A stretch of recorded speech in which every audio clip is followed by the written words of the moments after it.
Hello everyone, कैसे हैं आप सब लोग। करंट नॉमिक्स यूट्यूब चैनल पर आपका बहुत बहुत स्वागत है।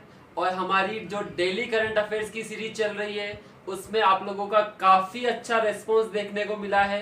साथ ही में हम डेली हमारे टेलीग्राम ग्रुप करंट नॉमिक्स पर मल्टीपल चॉइस क्वेश्चंस की 5 क्वेश्चंस हम डेली अपलोड करते हैं और नेक्स्ट डे आपको उनके आंसर दिए जाते हैं।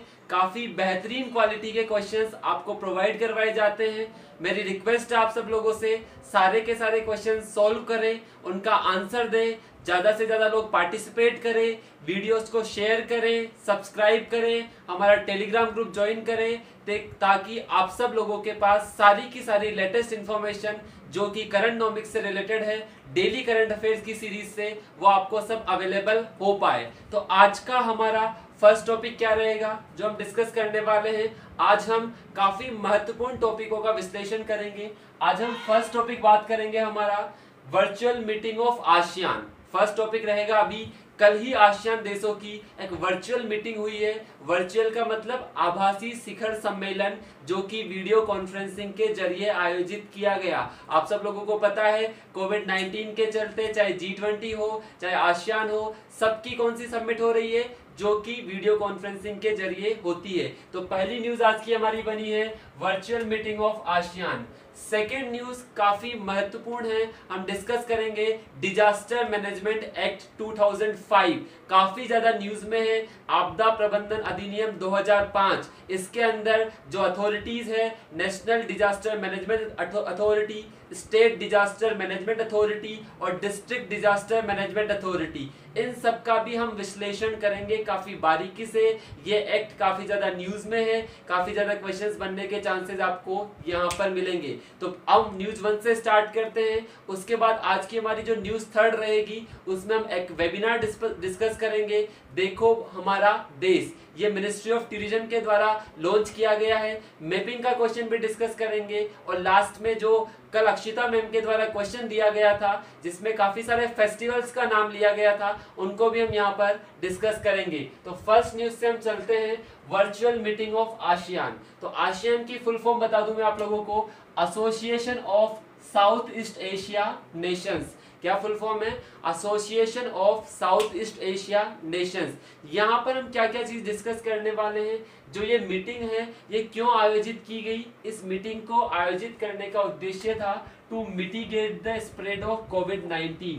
कोविड-19 से निपटने के लिए इफेक्टिव रणनीति बनाना, किसके द्वारा? आसियान देशों के द्वारा। इसलिए ये मीटिंग आयोजित की गई थी। दूसरा क्वेश्चन आपको ध्यान रखना है, इस मीटिंग की अध्यक्षता किस देश के द्वारा की गई? उसका नाम है वियतनाम। क्या नाम है? वियतनाम। इस मीटिंग की अध्यक्षता किसके द्वारा की गई? वियतनाम के द्वारा। मतलब वियतनाम क्या है? आसियान का एक सदस्य देश है। अभी हम डिस्कस करेंगे और सारे के सारे मेंबर आपको ट्रिक से मैं याद करवाने वाला हूं। आज की क्लास के बाद आपको सारे के सारे आसियान के सदस्य देश की भी याद होंगे। थर्ड चीज हम डिस्कस करेंगे, यहाँ आसियान देशों ने मिलकर एक आपातकालीन कोष या इमरजेंसी फंड बनाने की भी घोषणा की है। अब ये इमरजेंसी फंड क्यों बनाया जाएगा? इसका कारण है जो आपका मेडिसिन स्टोरेज है उसको कैसे बढ़ावा दिया जाए, जिसको हम बोलते हैं दवाइयों का भंडारण। दूसरा, जो मेडिकल इक्विपमेंट्स है, चाहे वो वेंटिलेटर्स हो, चाहे आपकी टेस्टिंग किट्स हो, चाहे पीपी जिसको हम बोलते हैं पर्सनल प्रोटेक्टिव इक्विपमेंट्स, उनकी सप्लाई को कैसे मेंटेन रखा जाए। और थर्ड, टेस्टिंग में मैंने आपको बताया था और मैंने आपको 2 टाइप की टेस्टिंग बताई थी, वो वीडियो जरूर देखें। मैं आपको प्लाज्मा थेरेपी भी पढ़ा चुका हूँ, वो वीडियो भी जाकर देखें। और साथ में मैंने आपको बताया था एंटी रैपिड बूस्टिंग जो टेस्ट था, जो कि हमने किसके लिए स्टार्ट किया था? कोविड-19 का इफेक्टिवनेस पता लगाने के लिए और कोविड-19 को जल्दी से जल्दी डिटेक्ट करने के लिए। हमने देखा था जो पीसीआर टेस्ट है उसको काफी टाइम लगता है, लेकिन जो एंटीबॉडी की सहायता से हम टेस्ट करते हैं जिसको एंटी रैपिड टेस्टिंग बोला जाता है, वो काफी इफेक्टिव है। तो उसको भी आप वहां से देख सकते हैं, मेरा वीडियो बना हुआ है, वहां से जरूर जाकर देखें। उसके बाद आसियान के बारे में अगर मैं डिस्कस करूं तो 3rd लार्जेस्ट मार्केट है आसियान वर्ल्ड के अंदर। आसियान का जो मार्केट है वर्ल्ड के अंदर 3rd लार्जेस्ट मार्केट है, और इकोनॉमी वाइज अगर मैं बोलूं तो 6th लार्जेस्ट इकोनॉमी मानी जाती है आसियान की। और भारत के साथ बात करूं तो भारत के साथ तो आसियान का संबंध काफी महत्वपूर्ण है। आप लोगों को पता है भारत आसियान का क्या है, फ्री ट्रेड पार्टनर्स में से आता है। साथ में इंडिया आसियान का चौथा सबसे बड़ा ट्रेड पार्टनर है। ध्यान रखना, इंडिया आसियान का चौथा सबसे बड़ा ट्रेड पार्टनर है। और आपने देखा होगा 2018 में इंडिया और आसियान की रिलेशनशिप को, जो हमारी एफटीए रिलेशनशिप थी, उसको 25 साल भी कंप्लीट यहाँ पर हो चुके हैं। तो आसियान भारत की दृष्टि से और साउथ ईस्ट एशिया को कनेक्टिविटी देने की दृष्टि से अत्यंत महत्वपूर्ण है। ये एक ऐसा रीजन है जिसके माध्यम से हम पूरे के पूरी दक्षिणी पूर्वी एशिया को कनेक्ट कर सकते हैं, इंटीग्रेट कर सकते हैं, हमारा एक्सपोर्ट बढ़ा सकते हैं। अब आसियान के बारे में भी कुछ महत्वपूर्ण चीजें मैं आप लोगों को आज याद करवाऊंगा। सबसे पहले तो आसियान की स्थापना कब हुई? आसियान की स्थापना हुई 1967 में। किसके द्वारा? आसियान डिक्लेरेशन या आसियान घोषणा पत्र के द्वारा। कब स्थापना हुई? 1967 में। किसके द्वारा? आसियान घोषणा पत्र या आसियान डिक्लेरेशन के द्वारा। इसको बैंकॉक डिक्लेरेशन या बैंकॉक घोषणा पत्र भी बोला जाता है। ध्यान रखना, इसको बैंकॉक डिक्लेरेशन या बैंकॉक घोषणा पत्र भी बोला जाता है। स्थापना हुई 8 अगस्त को, जिसको किसके नाम से मनाया जाता है? आसियान डे या आसियान दिवस के नाम से। 8 अगस्त 1967 काफी इंपॉर्टेंट है आसियान के लिए। साथ में इसका जो सेक्रेटरीट है वो कहां पर लोकेटेड है? जकार्ता में, जो कि कहां पर है? इंडोनेशिया की राजधानी है जकार्ता, जहां पर इसका सचिवालय स्थित है। अब सबसे इंपॉर्टेंट चीज आती है, आसियान के अंदर कितनी मेंबर कंट्रीज है? तो आसियान के अंदर 10 मेंबर कंट्रीज है। ध्यान रखना, कितनी मेंबर कंट्रीज है? 10 मेंबर कंट्रीज है। और सारे के सारे देश कहां से आते हैं? दक्षिणी पूर्वी एशिया से। कहां से आते हैं सारे के सारे देश? दक्षिणी पूर्वी एशिया से। आप लोगों ने पढ़ा होगा सार्क के अंदर सारे के सारे देश आते हैं दक्षिणी एशिया से। बिम्स्टेक के अंदर दक्षिणी एशिया से भी आते हैं और दक्षिणी पूर्वी एशिया से भी आते हैं। लेकिन आसियान के अंदर सारे के सारे देश कहां से मिलेंगे? दक्षिणी पूर्वी एशिया से। आसियान के अंदर 10 मेंबर कंट्रीज है। उनको याद रखने की ट्रिक मैं आप लोगों को बता देता हूं। काफी सिंपल ट्रिक है। कैसे याद रखोगे? सबने पीएसएलवी का नाम सुना है, पोलर सैटेलाइट लॉन्च व्हीकल, सुनते होंगे। इसरो ने पीएसएलवी के द्वारा ये लॉन्च किया। जीएसएलवी का नाम सुना होगा। तो पीएसएलवी से हम इसको याद रखेंगे। क्या ट्रिक है हमारी? पीएसएलवी को सीएम ने बाय बाय बोला।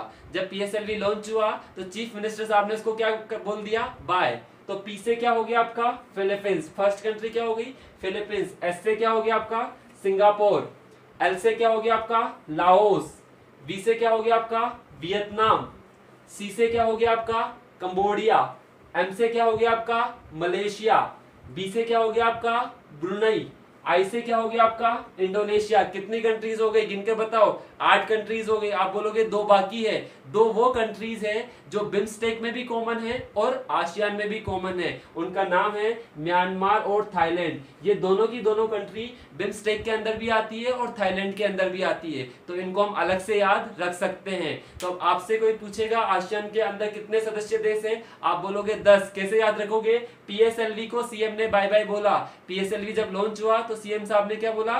Bye bye. पी से फिलीपींस, एस से सिंगापुर, एल से लाओस, बी से वियतनाम, सी से कंबोडिया, एम से मलेशिया, बी से ब्रुनई और आई से इंडोनेशिया। सबको समझ में आ रहा है? और 2 कंट्री ऐसी है जो बिम्स्टेक में भी कॉमन है और किसमें कॉमन है? आसियान में भी। नाम क्या है? म्यांमार और थाईलैंड। तो ये वाला पार्ट भी आपको बिल्कुल क्लियर होना चाहिए। तो इसमें हमने क्या सीखा? अभी हाल ही में आसियान का क्या हुआ है? Virtual meeting. किसके लिए?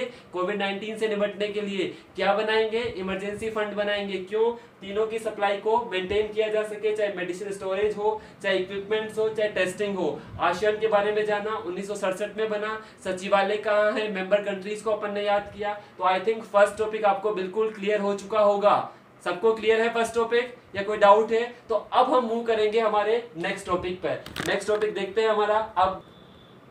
तो अब हम बात करते हैं हमारे टॉपिक नंबर 2 पर। ये टॉपिक अपने आप में काफी महत्वपूर्ण है और जब से कोविड-19 की बात चली है ये टॉपिक अपने आप में काफी महत्वपूर्ण बन चुका है। टॉपिक है डिजास्टर मैनेजमेंट एक्ट 2005, डिजास्टर प्रबंधन अधिनियम या आपदा प्रबंधन अधिनियम 2005। अब देखो किस तरह से यह हमारे लिए महत्वपूर्ण है। ध्यान देना, डिजास्टर मैनेजमेंट की बात हमारे 5 ईयर प्लान से स्टार्ट हो चुकी थी। 10th 5 ईयर प्लान के अंदर डिजास्टर मैनेजमेंट पर पूरा का पूरा एक सेपरेट चैप्टर डाला गया। ट्वेल्थ 5 ईयर प्लान पर डिजास्टर मैनेजमेंट को और भी ज्यादा सुदृढ़ करने को बोला गया। तो उस उद्देश्य से एक सेंटर एक्ट बनाया गया, केंद्र के द्वारा एक अधिनियम बनाया गया जो किसको डील करेगा, मैनेजमेंट ऑफ डिजास्टर को।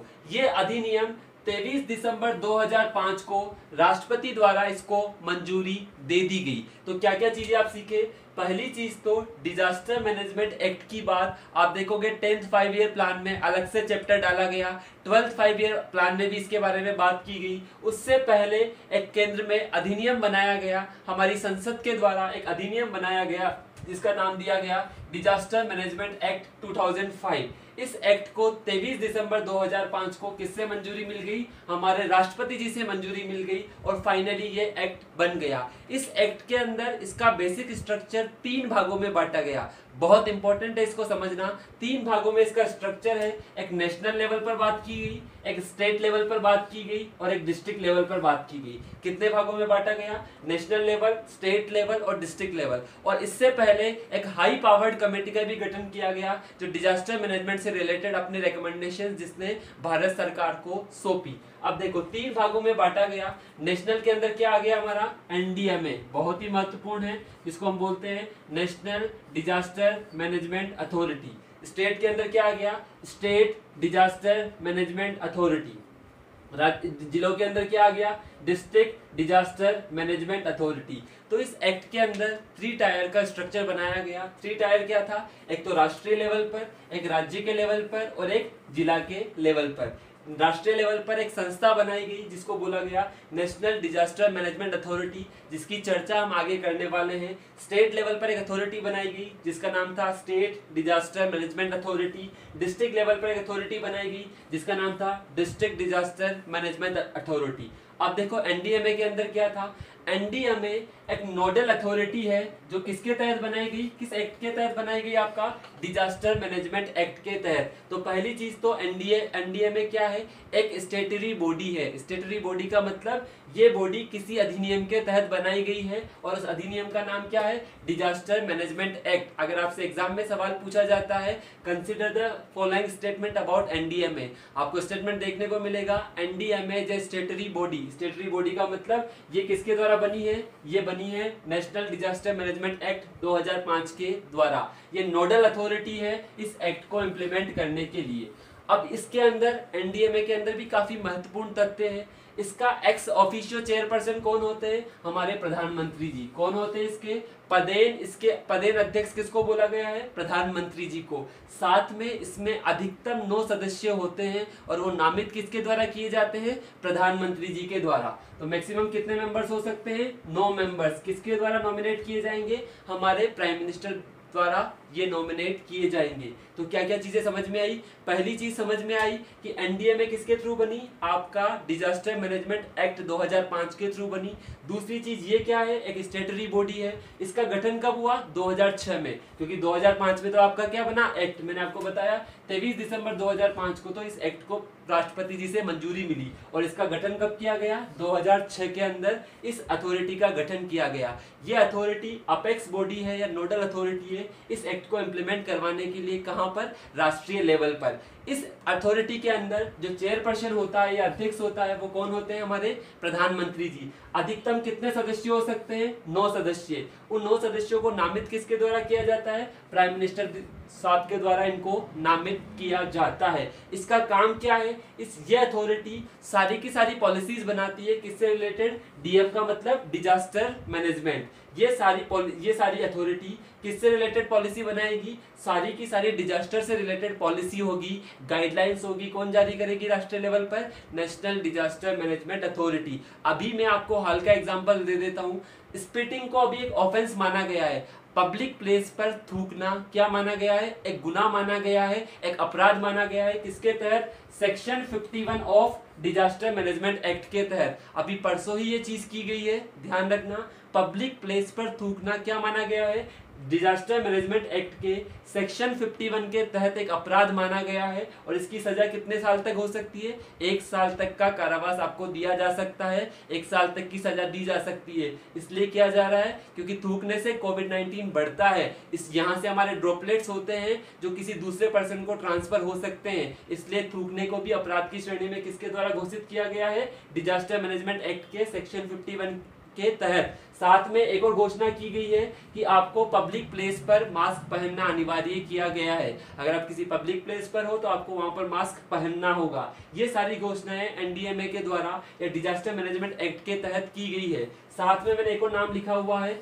State disaster management authority. ये किसके लिए वर्क करती है, राज्यों के लिए। इसका चेयरपर्सन कौन होता है, चीफ मिनिस्टर। इसके अंदर मैक्सिमम कितने मेंबर हो सकते हैं, 8 मेंबर्स। ध्यान रखना, स्टेट के अंदर जो सारा काम करेगी वो एनडीएमए नहीं करेगी, वो करेगी स्टेट डिजास्टर मैनेजमेंट अथॉरिटी। और इसका चेयरपर्सन कौन होता है, चीफ मिनिस्टर। कितने मैक्सिमम मेंबर हो सकते हैं, 8 इसमें मैक्सिमम मेंबर्स हो सकते हैं। और जिला लेवल पर कार्य करने के लिए बनाई गई है डिस्ट्रिक्ट डिजास्टर मैनेजमेंट अथॉरिटी। तो ये सारी चीजें हैं जो आपको डिजास्टर मैनेजमेंट एक्ट के अंदर याद रखनी है। सारी महत्वपूर्ण इंफॉर्मेशन है एनडीएमए के बारे में, एसडीएमए के बारे में, कब ये एक्ट बना, कब एनडीएमए बनी। अभी जो लेटेस्ट की न्यूज मैंने आपको स्पिटिंग बताई, मैंने पब्लिक प्लेस पर मास्क अनिवार्य बताया, ये सारी की सारी चीजें आप लोगों को याद रखनी है। अब हम बढ़ेंगे हमारे टॉपिक नंबर 3 पर। तो अब हम डिस्कस करते हैं हमारा टॉपिक नंबर 3। टॉपिक नंबर 3 अभी रिसेंटली सुप्रीम कोर्ट का एक वर्डिक्ट आया है, काफी महत्वपूर्ण है। ये वर्डिक्ट है हमारे गवर्नर साहब पर। सुप्रीम कोर्ट ने क्या बोला है, अभी रिसेंट जो सुप्रीम कोर्ट की गाइडलाइंस आई है वहां पर बोला गया है कि बेसिकली सुप्रीम कोर्ट ने क्या बोला, governor can order for floor test at any time during the tenure of government. Government के पूरे कार्यकाल में गवर्नर कभी भी उन्हें किसका आदेश दे सकते हैं, बहुमत परीक्षण का। ये निर्णय आया, अभी आपने देखा होगा मध्य प्रदेश असेंबली में काफी ज्यादा उतार चढ़ाव देखे गए। कमलनाथ गवर्नमेंट को हटाकर आपने देखा होगा बीजेपी की गवर्नमेंट या शिवराज सिंह चौहान साहब की गवर्नमेंट वहां पर आ गई। तो बेसिकली यहाँ पर एक सुप्रीम कोर्ट के पास एक मुद्दा आया कि गवर्नर कब फ्लोर टेस्ट का आदेश दे सकता है। तो बेसिकली सुप्रीम कोर्ट ने क्या बोला, ध्यान रखना, यहाँ पर पहली चीज सुप्रीम कोर्ट ने क्या बोली कि गवर्नर फ्लोर टेस्ट का आदेश कभी भी दे सकता है during the tenure of government, लेकिन एक कंडीशन लगा दी कि गवर्नर ये आदेश तभी देगा जब उसको लगे कि गवर्नमेंट के पास मेजोरिटी नहीं है। अगर गवर्नमेंट के पास मेजोरिटी है तो गवर्नर ऐसा आदेश नहीं दे सकता, और अगर ऐसा आदेश गवर्नर दे देता है तो उसका क्या किया जाएगा, जुडिशियल रिव्यू या न्यायिक समीक्षा उसकी की जा सकती है, उस मामले को कोर्ट में ले जाया जा सकता है। तीसरी चीज जो सबसे महत्वपूर्ण है, जो गवर्नर का राइट है कि फ्लोर टेस्ट के बारे में, तो आप देखोगे जब किसी गवर्नमेंट का फॉर्मेशन होता है और गवर्नमेंट के पास मेजोरिटी नहीं होती, सोचो किसी विधानसभा में 200 सीट्स है और किसी भी पर्टिकुलर पार्टी को मेजोरिटी नहीं मिली, उस केस में जो कोएलिशन गवर्नमेंट बनती है उसका फ्लोर टेस्ट गवर्नर करवा सकता है कि आपके पास बहुमत है या नहीं है, आपको बहुमत पेश करना पड़ेगा। लेकिन सोचो गवर्नमेंट बन चुकी है तो बीच के टाइम में गवर्नर करवा सकता है या नहीं करवा सकता, उसके लिए सुप्रीम कोर्ट ने स्ट्रिक्ट गाइडलाइंस दी है। और क्या बोला है, पहली चीज क्या याद रखोगे, सुप्रीम कोर्ट के आदेश के अनुसार गवर्नर अपनी गवर्नमेंट के पूरे कार्यकाल में कभी भी बहुमत परीक्षण का आदेश दे सकता है, लेकिन शर्त क्या है, गवर्नर को यह लगना चाहिए कि गवर्नमेंट के पास मेजोरिटी नहीं है। अगर गवर्नर बिना किसी रीजन के फ्लोर टेस्ट का आदेश दे देता है तो उसका क्या करवाया जा सकता है, न्यायिक समीक्षा या जुडिशियल रिव्यू किया जा सकता है। ये स्ट्रिक्ट गाइडलाइन सुप्रीम कोर्ट की तरफ से दी गई है जब कमलनाथ गवर्नमेंट वाला इश्यू आया था। तो ध्यान रखना, ये भी काफी महत्वपूर्ण न्यूज है, यहाँ पर से भी क्वेश्चन बनने के चांसेस है। उसके बाद नेक्स्ट क्वेश्चन है, नेक्स्ट है हमारा एक प्रोग्राम लॉन्च किया गया जिसका नाम है देखो अपना देश वेबिनार। क्या प्रोग्राम था, देखो अपना देश वेबिनार। काफी महत्वपूर्ण प्रोग्राम है, मिनिस्ट्री ऑफ टूरिज्म जो हमारा पर्यटन मंत्रालय है उसके द्वारा ये प्रोग्राम लॉन्च किया गया है। इस प्रोग्राम के अंदर जो भारत देश का कल्चर है और जो भारत देश की अलौकिक संस्कृति है उसके बारे में यहाँ पर इंफॉर्मेशन दी जाएगी। तो देखो, provide information on the many destination, expense of culture and heritage of incredible India. आपने नाम सुना होगा एक भारत श्रेष्ठ भारत, वो भी इसी तरह का प्रोग्राम था जहां पर पूरे स्टेट के कल्चर को मिक्स किया जाता है और बेसिकली पूरे स्टेट्स के कल्चर को एक रूपता के सूत्र में बांधा जाता है। उसी तरह पर्यटन मंत्रालय द्वारा देखो अपना देश एक वेबिनार लॉन्च किया गया।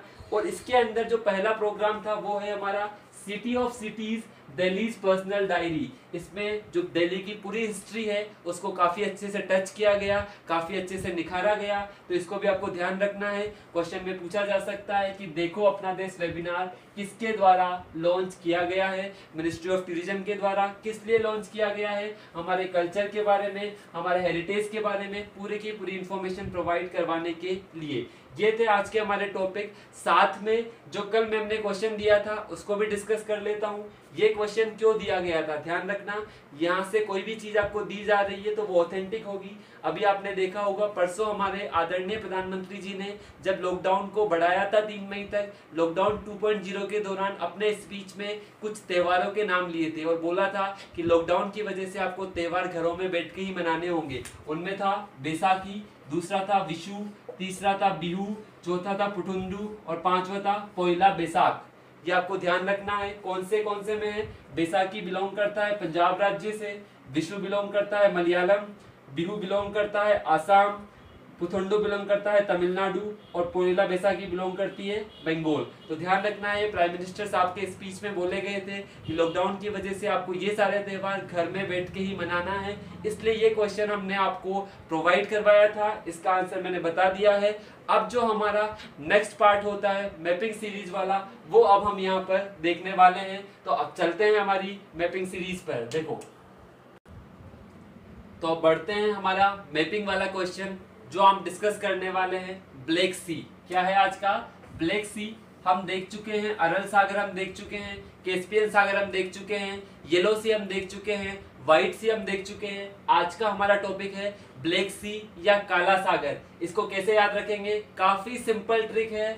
RUB रब टू सी ग्रेट, क्या ट्रिक है, रब टू सी ग्रेट। कितना सिंपल तरीके से याद होगा, रब टू सी ग्रेट। R से क्या होगा रशिया, U से क्या होगा आपका यूक्रेन, U से क्या होगा आपका यहाँ से यूक्रेन, B से क्या होगा आपका बुल्गारिया, T से क्या होगा आपका टर्की, C से क्या होगा क्रीमिया, क्रीमिया अलग से देश नहीं है, यूक्रेन का ही पार्ट माना जाएगा, G से क्या हुआ जॉर्जिया, R से क्या हुआ रशिया। तो अब आपको पूछेगा कि ब्लैक सी के आसपास कौन कौन से देश आते हैं। आप क्या याद रखोगे ब्लैक सी आते ही, रब टू सी ग्रेट। R से क्या हुआ रशिया, U से यूक्रेन, B से बुल्गारिया, T से टर्की, C से क्रीमिया, G से जॉर्जिया, R से रशिया। आई होप सब लोगों को ये ट्रिक पसंद आएगी और इस मैपिंग के क्वेश्चन के थ्रू आप अपने एग्जाम में क्वेश्चन सोल्व कर पाएंगे। तो आज की हमारी सीरीज में इतना ही। सब लोगों से रिक्वेस्ट है, सब लोग जो टेलीग्राम चैनल पर डेली हम क्वेश्चन शेयर करते हैं उनको सोल्व करें, चैनल को ज्यादा से ज्यादा शेयर करें, सब्सक्राइब करें। इसी के साथ हम आज का सीरीज फिनिश करते हैं, मिलेंगे हमारी नेक्स्ट सीरीज में। Thank you, thank you, thank you.